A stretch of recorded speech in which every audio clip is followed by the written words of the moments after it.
Hello, my name is Amelia Earhart. I was born on July 24th, 1897 in Atchison, Kansas.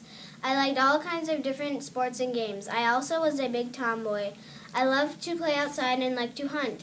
I graduated from high school in 1915. After high school, I went to Ogon School in Pennsylvania. My sister Merle was at school in Toronto, Canada. I saw Canadian soldiers had been fighting in World War I for a few years.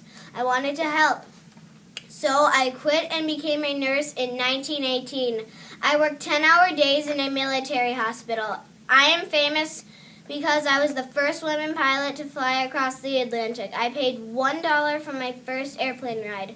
As soon as we left the ground, I knew I had to learn to fly. I went to see Netta Snook in Los Angeles. She was a pilot and flying instructor, and she agreed to teach me to fly. That summer, I got the best present I could ever imagine, my own plane. My mother and sister put their money together to buy it for me. January 1935, I became the first woman pilot to fly solo across the Pacific Ocean. I flew from Hawaii to California. I planned to fly around the world. Other pilots had made it around the world, but I planned to do it around the equator. That was the longest route, 27,000 miles. No one had ever done that before. Other pilots told me it was dangerous, but I didn't listen. It took me almost a year to get ready.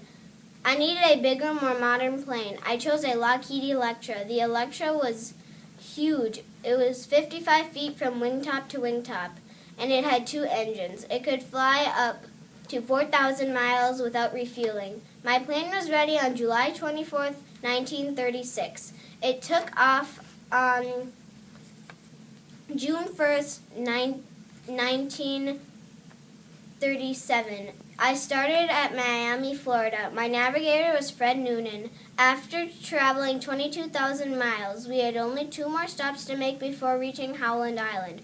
We disappeared. Rescuers searched for us, but we were never found. Please remember these facts about my life. I became a nurse in 1918. I crossed the Atlantic Ocean. I was a tomboy. I tried to fly across the world, but my plane crashed.